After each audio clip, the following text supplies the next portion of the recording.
Assalamualaikum warahmatullahi wabarakatuh. Saya Nadia Salsabila Atskia, NPM 2013053182, Prodi PGSD. Di sini saya akan menjelaskan tentang dinamika demokrasi di Indonesia.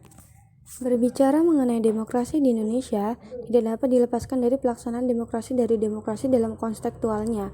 Sebelum melangkah lebih jauh, kita perlu mengulas kembali mengenai demokrasi. Kita harus mengetahui apa demokrasi itu, dan sudah berjalan baikkah demokrasi di Indonesia.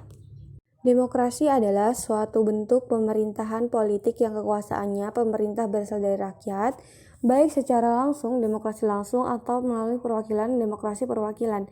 Istilah ini berasal dari bahasa Yunani yang dibentuk dari kata demos, rakyat, dan kratos, kekuasaan, yang berarti demokratia, kekuasaan rakyat, di mana istilah demokrasi diperkenalkan pertama oleh Aristoteles sebagai suatu bentuk pemerintahan.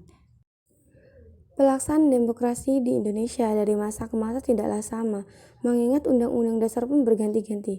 Pergantian ini menyebabkan pergantian sistem pemerintahan. Kita juga perlu menengok ke sejarah perkembangan sistem demokrasi di Indonesia. Periode 1945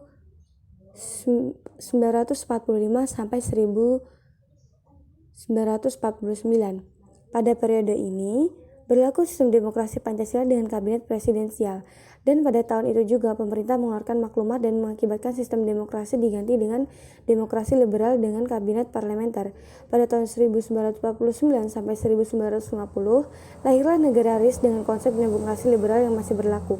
Memasuki periode tahun 1950 sampai 1959, pemerintah Indonesia melaksanakan pemerintah dengan sistem yang belum mengalami perubahan, yakni demokrasi liberal dengan kabinet parlementer ala Eropa Barat, khususnya Belanda. 59 sampai 1966 pemerintah Indonesia melaksanakan demokrasi terpimpin. Akan tetapi karena adanya penafsiran yang salah terhadap demokrasi terpimpin, terjadi berbagai penyimpangan terhadap Undang-Undang Dasar 1945. Penyimpangan tersebut antara lain MPRS dan DPR tunduk kepada presiden, pengangkatan presiden seumur hidup, terjadinya pembelokan politik yang condong ke komunis. Pada periode 1966 lahirlah Orde Baru yang ingin melaksanakan Pancasila dan Undang-Undang 1945 secara ideologi dan konstitusional. Asas demokrasi yang mencerminkan wajah demokrasi Indonesia bersumber tata nilai sosial budaya bangsa. Sekian yang dapat saya sampaikan. Apabila terdapat kekurangan, saya minta maaf, dan kepada Allah saya mohon ampun. Saya akhiri, billahi taufiq wal hidayah. Wassalamualaikum warahmatullahi wabarakatuh.